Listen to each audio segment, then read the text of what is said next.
अल्टू भाई पलटू, double double पलटू, अल्टू भाई पलटू, double double पलटू, अल्टू भाई पलटू।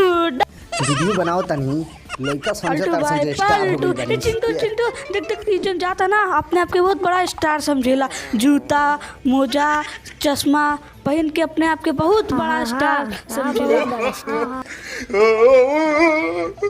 अरे टिंकुआ मिंकुआ से का कहत ले रे, हमर शिकायत करत रे का? तू इतना हीरो बन के घूमे ला काहे हो?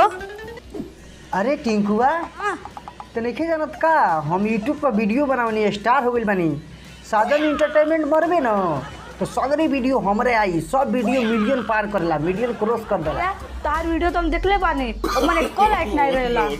अरे बाबू हाँ वीडियो देखले बड़ी का ओ हम कहीं नहीं खे देखले, वही से बड़े बड़े फेंकत नहीं। ठीक बा कोनो बात नहीं खैर, लेकिन आई भाई लोग बा ना ई देखता सब लाइक मारी सब्सक्राइब करी वीडियो हमारे चैनल के। ठीक बा। अरे टिंकू हम तोहरा के कहले रहनी ना एकरा वीडियो पे एको लाइक नहीं रहेला, बड़ा बड़ा फीकल आई। अरे टिंकू क्या बात करते ले रे? कुछ नहीं हमसे ऐसे ऐसे। हाँ हाँ अच्छा अच्छा ठीक बा बाबू। अरे छोटू पानी वानी बा का तोरा लगे तनी पानी वानी पियाओ तो, प्यास लागल बा बहुत तेज। अरे भैया तू तो स्टार हो, तो फिल्टर का पानी पिएला ना।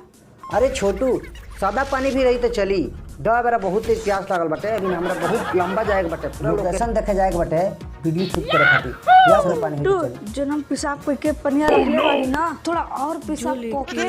अरे टिंकू का बात करते रे, जो पनिया लियाओ यार पिलाओ जल्दी। अरे चिंटू जा भैया के हाँ पानी जाता नहीं ले यार।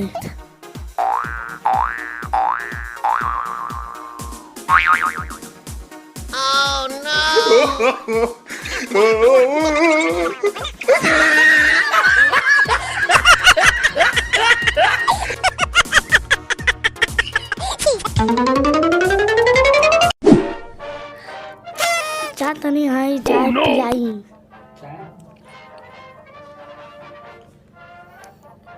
अरे टिंकू कितना क्लास में पढ़ल हो? अरे भैया फालतू बात नहीं। ओ कोनो बात ना, पानी पिला बाबू पानी पिला।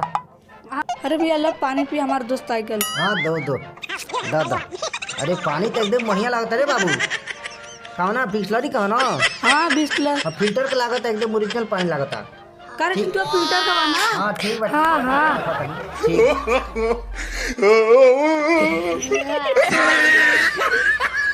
अरे छोटू काहे हंसत हस रे? कुछ ना भैया कुछ ना, घोड़ा जात रहल ना वो देख के हंसत रहनी। हाँ हाँ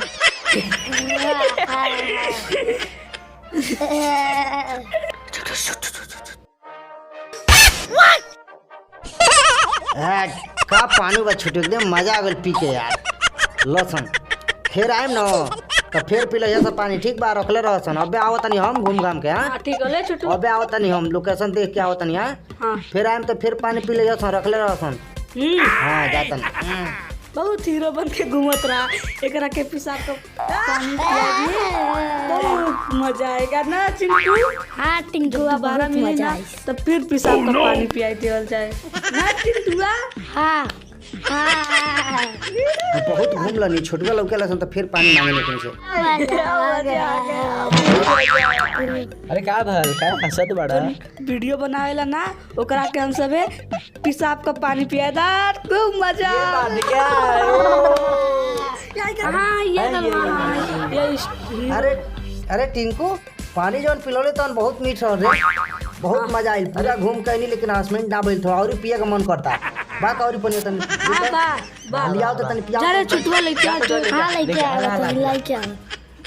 अरे टिंकू जौन पानी पिलौले तहन बहुत बढ़िया रहे भाई तुम मामूली पानी थोड़ी रहल, फिल्टर का पानी रहल, फिल्टर का। अच्छा आई गल। हाँ आई गल ला बहुत बढ़िया लइका भाई एकदम। ना मान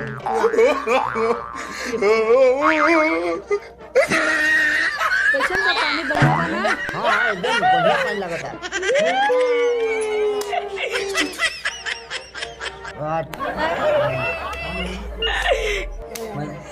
ले बाबू छोटू पानी रख ले अपना, फिर से आए तो फिर पिलाइए। ठीक बा आ जाता नहीं। हाँ